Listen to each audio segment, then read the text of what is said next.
이제 시간적으로 부활 시기가 마무리를 향하고 있습니다. 사실 해피엔딩으로 끝나는 어떤 드라마처럼 기독교 신앙도 부활로서 끝이 나야 하는데 우리는 지금 아직도 땅에 발을 딛고 있단 말입니다.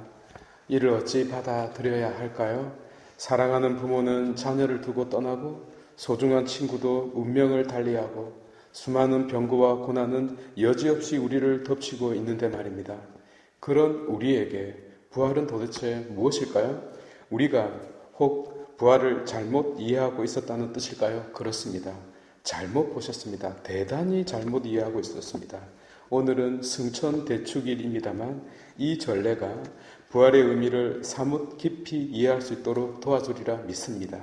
그곳을 향하여 달려가 보도록 합시다. 먼저 드는 의문입니다. 죽음에서 일어나신 그리스도께서 이 지상에서 영원히 사시면 될 터인데 왜 또다시 하늘로 승천하셨을까요? 제 요청이 잘못된 것처럼 들립니까? 만약 부활하신 그리스도께서 곧 이제 감히 죽음도 덮칠 수 없는 부활하신 당신께서 세상 끝날까지 영원히 이 지상에 머무르신다면 세상 모든 사람들이 당신을 믿고 추종하지 않았겠습니까? 왜 또다시 자리를 비우시고 선교하라는 쓸데없는 무거운 사명을 주신단 말입니까? 설명하자면 시간이 걸리겠는데요. 여러분들의 인내심이 얼마나 될까요? 한 가지 대답을 어거스틴의 고백으로 대신하고자 합니다. 주님은 내 안에 계셨건만 나는 내 밖에서 당신을 찾아 헤맨나이다. 라고 고백했습니다. 대단한 통찰이 아닐 수 없습니다. 자신 안에 있는데 자신 밖에서 찾아 헤매는 이 아이러니. 어디 이것이 그분만의 후회이겠습니까? 부모가 떠나고 나서야 그 자리가 얼마나 소중했는지 깨닫는 우리와 다르지 않습니다. 많은 이들이 다른 특별한 곳에서 그분을 만나고자 합니다. 신학이 답하기를 삶의 자리라고 하지 않았습니까?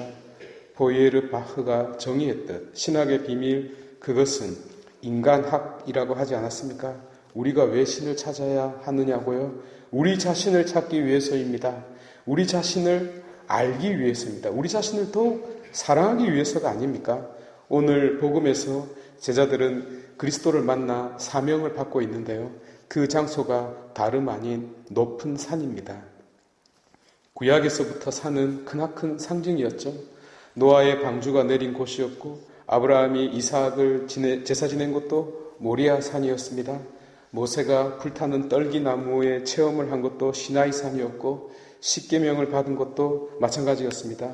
예수께서 산상 설교를 하신 것도 산이었고 마지막 당신이 십자가를 짊어지시고 돌아가신 것도 마찬가지였습니다. 우뚝 솟은 산은 밑에 있는 모든 사람들이 쳐다볼 수 있는 곳이면서 동시에 놀라운 계시가 일어난 장소였던 것입니다. 마찬가지로 제자들은 사라가 임신하리라는 말을 듣고 웃었듯이 의구심 속에서도 이 명을 받들고 있습니다. 곧 의심과 믿음, 기쁨과 슬픔 속에서 그들은 다른 자가 아닌 바로 자기 자신 속을 바라볼 수 있게 되었습니다. 보십시오. 부활이 어디에서 이루어졌습니까? 그리스도께서 취하신 인간성 안에서 이루어졌습니다. 하느님의 관심은 오로지 인간입니다. 바로 인간 안에서, 인간이 겪는 수많은 비극 안에서 부활이라는 놀라운 사건을 일으킨 것입니다. 그런데 그들은 어디를 보고 있습니까? 하늘을 보고 있네요. 왜 하늘을 쳐다보고 있습니까? 저를 보십시오. 아멘. 이제 그리스도는 보이지 않게 됩니다. 아니, 볼 수 없게 됩니다. 왜냐하면 영의 모습으로 다시 오실 것이기 때문입니다. 왜 영의 형태로 오실까요? 간단하게 말씀드릴게요. 함께 있다는 것의 의미가 각 사람마다 다르게 받아들이기 때문입니다. 예컨대 본당 신부가 A라는 사람과 술 한잔하고 있다고 칩시다. 그러면 B라는 사람은 어떤 의미에서 섭섭하게 생각할 수 있습니다. 같이 있으면서도 가깝게 있지 않기 때문입니다. 그렇다면 함께라는 것의 의미가 무엇입니까? 온전히 그 옆자리에 살이 붙어서 24시간 같이 있는 것입니까? 그가 이것을 바라겠지만 곧 여름이 다가올 텐데 그러면 그가 주님에게 무엇이라고 요구할까요? 주님, 더워 죽겠는데 좀 떨어져 앉아 주시지 않으렵니까? 라고 틀림없이 말할 것입니다. 그러면 쑥스러워진 주님께서 씨에게 가서 또 24시간 살이 붙어서 같이 있을까요? 그 씨는 사람 아닙니까? 더위를 참을 수 있나요? 한편 그렇다면 주님은 지구 반대쪽에서 고통으로 허우적거리고 있는 제임스라는 자와는 함께 할 수 없습니다. 그러면 당신이 구세주일 수 있겠습니까? 80억의 나머지 인구를 내몰라라 하셨는데요. 그렇지 않습니까? 세상에 80억의 인구가 있는데 대충 86억 4천만 명이라고 합시다.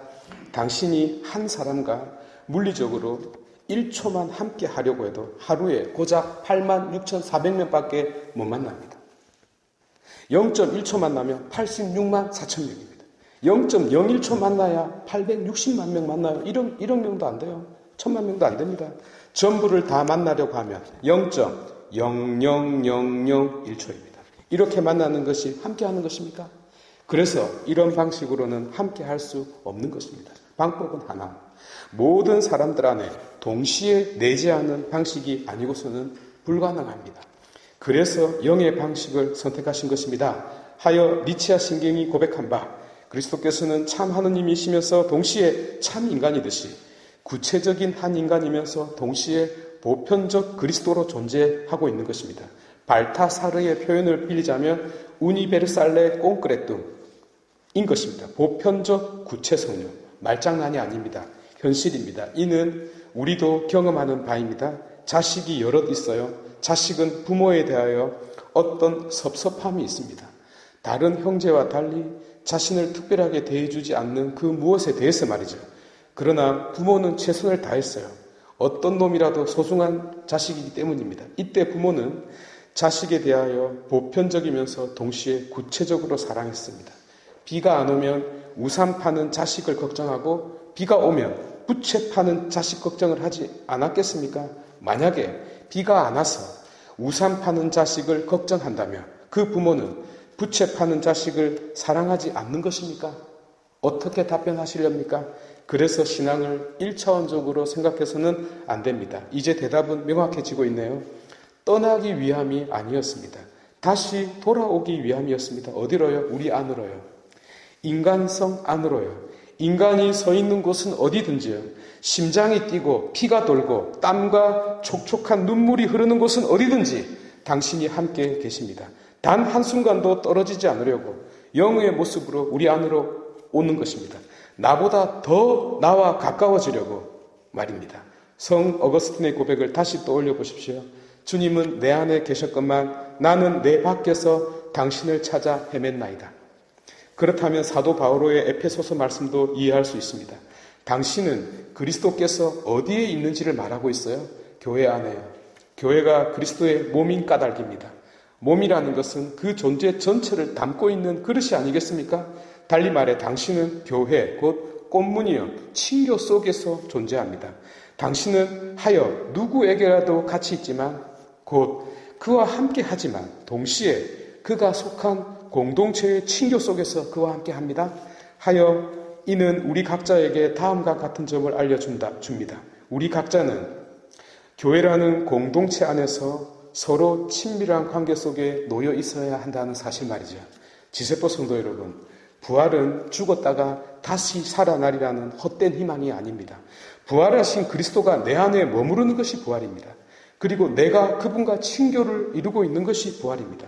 저 안드로메다 은하에서 죽었다가 혼자 일어나서 뭐 할 겁니까? 스타벅스 커피숍도 없는데 그게 지옥 아닐까요? 하늘은 내 안으로 오신 그분과 우리 모두의 기쁨을 함께 나누는 관계입니다. 하여 부활은, 천국은, 하늘은 다른 곳에 있지 않나이다. 모두 일어나셔서 신앙